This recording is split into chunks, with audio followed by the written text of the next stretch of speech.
Good evening বন্ধুরা।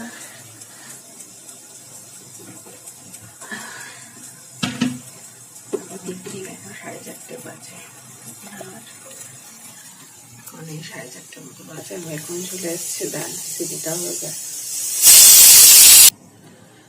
আর আজকে হচ্ছে 6 ডিসেম্বর, এই ডিসেম্বর হচ্ছে জানুয়ারি। এত ঠান্ডা, মানে আর পারা যাচ্ছে না, পুরো প্যাকড হয়ে গেছি। আর এখন এই আটা মাখাবো। ওদিকে প্রেসার কুকারে ঘুগনি বসিয়ে দিয়েছি, মানে মটরের ঘুগনি করছি আর ডিনারের জন্য। আজকে রুটি আর ঘুগনি হবে। আর কালকে তরকারিও করে রাখবো, আর বেশি করে আমি না তরকারি করে উঠছি, মানে পোস্ত করে রেখেছি। যে পোস্ত হয়েছিল, পমফ্লেট মাছ করেছিলাম, বেগুনের সর্ষে দিয়ে ঝাল করেছিলাম, ওগুলো করে আলাদা তুলে রেখেছি। ওগুলো বেশি বেশি আছে। আর শুধু মাছের ঝোল করবো। এখানে এত ঠান্ডায় না, হাজব্যান্ডও বলতে বেশি বেশি রান্না করে তুমি রেখে দাও, অত বেশি করতে হবে না, মানে জল মানে ঘাটা যাচ্ছে না এত, মানে সন্ধ্যের পর থেকে। আর মেয়ে এলে ওই মেয়ে আলুর পরোটা খাবে, ওর জন্য একটু আলুর পরোটা রেখে দিয়েছি। এতটাই ঠান্ডা পড়েছে, সত্যি মানে কাবুসুবু হয়ে যাচ্ছে, মানে নিতে পারছি না। মানে আমার সত্যি, আমি একটু শীত কাতুরে আছি। মানে ঠান্ডাকালে অবশ্য ঠান্ডা পড়বে, মানে শীতে তো শীতটা পড়াটা দরকার। শীত না পড়লেও আবার অন্যরকম বা মানে শরীর টরীর খারাপ হওয়ার একটা ব্যাপার হয়ে যায়। তো কিন্তু এবছরে মানে রেকর্ড এত যে ঠান্ডা, মানে নেওয়া একদমই যাচ্ছে না। সব সময় যেন মুড়িসুড়ি হয়ে থাকি, কাজকর্ম করতে একটা আলসি ভাব চলে আসছে। আর জলে হাত দিলে তো মনে হচ্ছে না বরফ পড়ছে, এরকম একটা ব্যাপার। তো কি করা যাবে, আমাদের তো মানে হাউস ওয়াইফদের এটাই লাইফস্টাইল। হাউস ওয়াইফ বলবো না, ওয়ার্কিং লেডি যারা থাকে তাদেরও ক্ষেত্রে তারা বাইরে ঘর দুটোই সামলাচ্ছে। তো সেই হিসাবে আমাদের এই নিয়েই চলতে হবে। আর গরমকালে গরমও যেরকম পড়বে, বর্ষাকালে বৃষ্টিও সেরকম হবে, শীতকালে ঠান্ডা তো পড়বেই।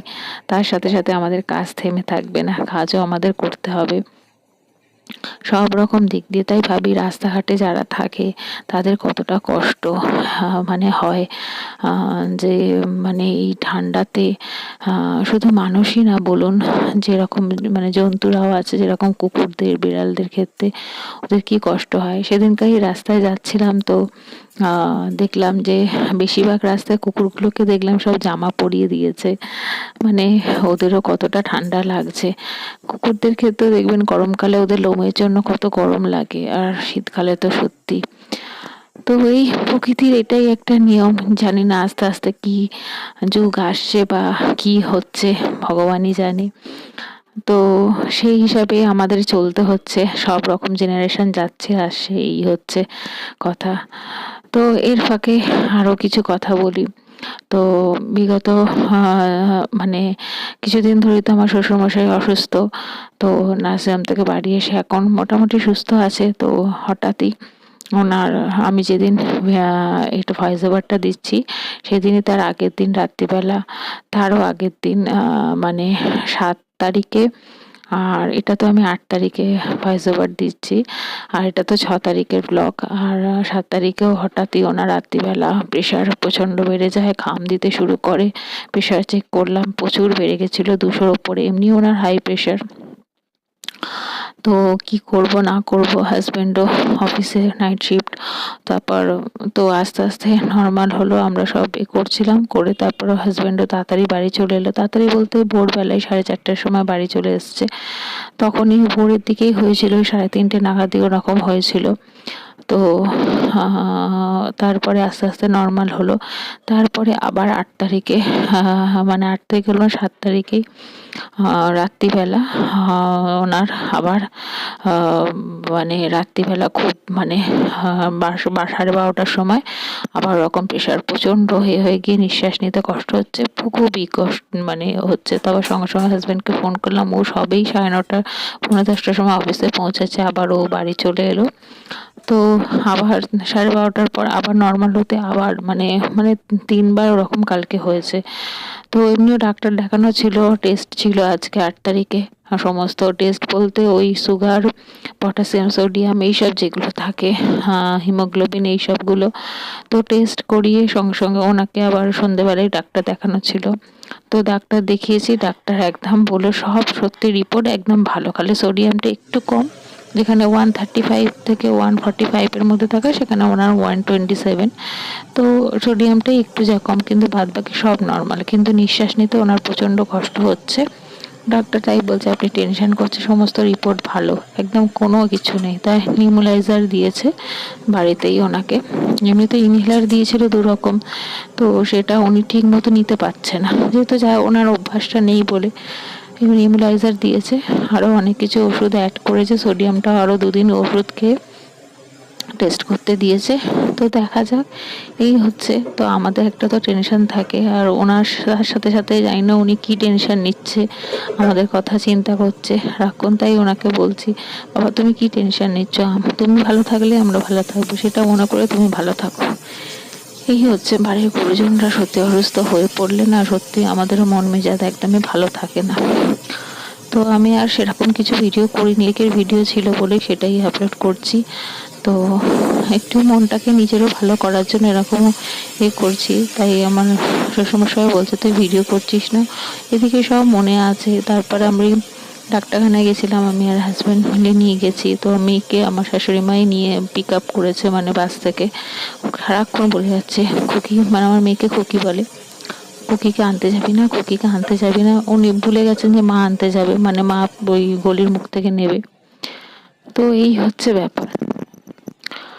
তো গুড মর্নিং বন্ধুরা, পরের দিন সকালবেলা আবার ভিডিওটা শুরু করলাম। সেদিনকার আর কিছু ভিডিও আমি করিনি, কেন মেয়ের পড়াশোনা সব কিছুই ছিল, মানে আর ওর এক্সাম মানে ক্লাস টেস্টগুলো হচ্ছিল, তো তো হচ্ছে, তো তো সেই জন্য আমি আর করতে পারিনি। আর এই দেখুন এত কুয়াশা, এত কুয়াশা, আর কি বলবো, মানে কুয়াশা পুরো চারিদিক, মানে কিরকম ধোঁয়া ধোঁয়া হয়ে আছে। আর ঘরদোরগুলো যেন অন্ধকার, মানে জানলা দরজা খুলিনি আমি, অনেক দেরিতে খুলছি এখন কদিন। তো এই হচ্ছে। আর আমি এখন এই যে ঘরদোর মুছে নিচ্ছি, উঠেছি অনেক তাড়াতাড়ি, তাড়াতাড়ি বলতে একটু দেরি হয়েছে, কেন তাড়াতাড়ি বলবো না, দেরি হয়ে গেছে, যেহেতু ঠিক মতো ঘুম হয়নি ওই বাবারের জন্য। তো 7টার সময়, 7:45 সময় উঠেছি, উঠে আর এই সব ফ্রেশ ট্রেশ হয়ে এখন এই ঘর বারান্দা মুছে নিচ্ছি, নিয়ে মেয়েও স্নানে যাবে, তারপরে আমি চাটা আবার করব।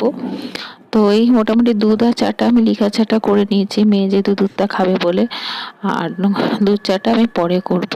আর এই হচ্ছে ব্যাপার।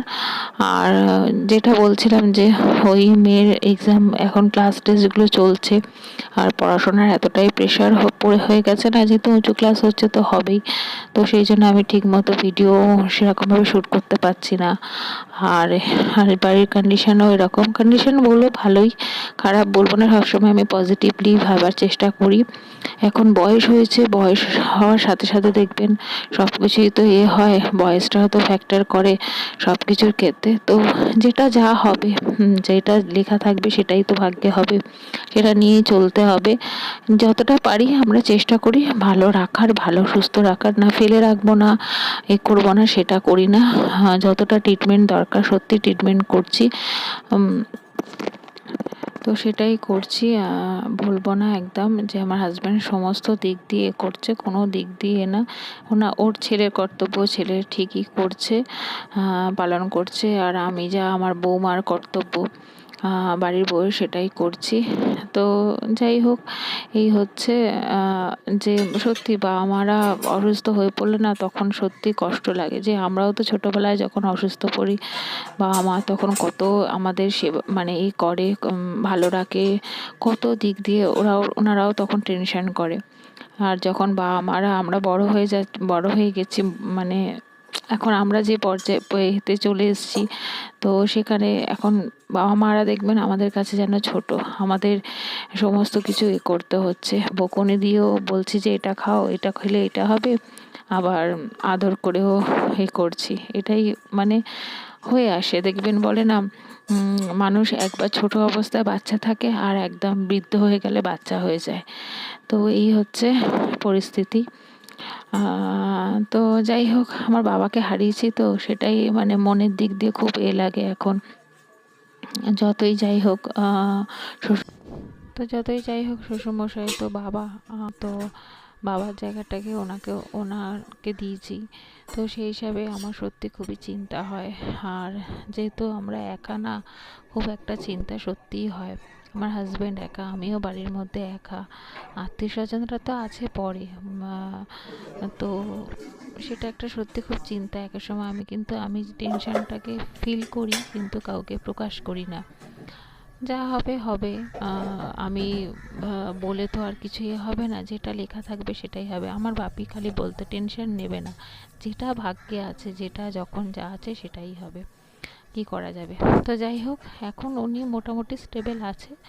ওই নিঃশ্বাস শ্বাস প্রশ্বাসের একটু কষ্টটা হচ্ছে। ডাক্তার দেখিয়ে এনে মেডিসিন দিয়েছে, যে মেডিসিনগুলো চলছিল আরও কিছু অ্যাড হয়েছে। সোডিয়ামটাও আবার 2 দিন বাদে টেস্ট করতে দিয়েছে। দেখা যাক, ট্রিটমেন্টের কোনো ত্রুটিই রাখছি না আমরা, তো ঠিক মতোই করছি। তো এটাই হচ্ছে। আর তার মধ্যে মধ্যে মেয়েরও এই পড়াশোনার টেনশন একটা তো রয়েই গেছে, যেহেতু এক্সামটাও কাছে চলে এসছে। আর এই যে এখন মেয়ে খাবার গরম করছে, মোটামুটি আমার তো কাজকর্ম তো জানেনই, রান্নাবান্না তো হয়েই আছে। আর তো এখন এই মেয়ে ওই মাছের ঝাল করেছি, সেটা দিয়েও ভাত খাবে, পমফ্রেট মাছের ঝাল। আর তো আর এখন এই যে আমরা টিফিন খেতে বসে গেছি। ওই মটরের ঘুগনি করেছিলাম, তো সেটা বেশি করে করেছিলাম, আর ব্রেড দিয়ে খাচ্ছি। আর তার সাথে সাথে ওই অফিসেরই কথা বলছে, যে কালকে অফিসে বেরোচ্ছে, এইসবই শুনতেই পাবেন। আমি সেটাকে মিউট করিনি। আর এই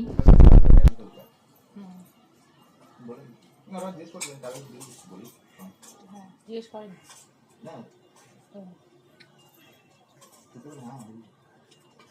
বুঝতে পেরেছি।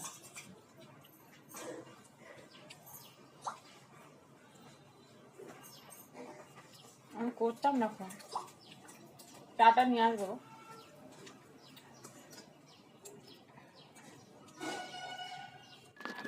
তো এখন এই খাওয়া টাওয়া হয়ে গেছে, হয়ে গিয়ে এবার ঘরের টুকিটাকি ডাস্টিংগুলো করে নেবো।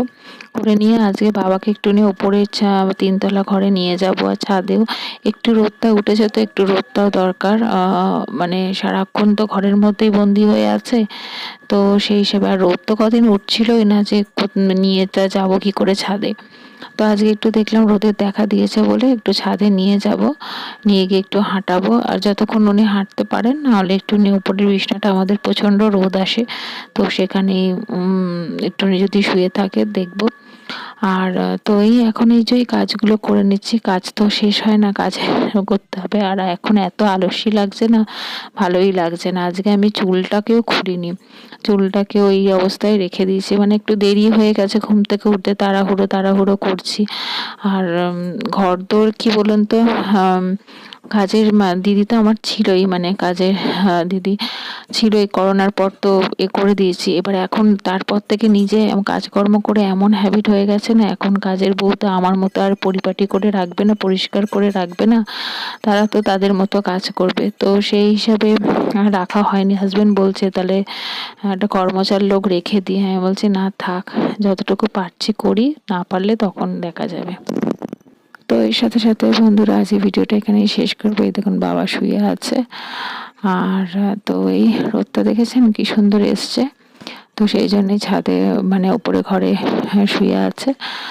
আর আশা করছি ভিডিওটা ভালো লাগলে লাইক শেয়ার কমেন্ট করতে ভুলবেন না। আর আপনারাও ভালো থাকবেন, সুস্থ থাকবেন, ভালোভাবে থাকার চেষ্টা করবেন এই ঠান্ডাতে। আবার একটা অন্যরকম সুন্দর ভিডিও নিয়ে আসবো।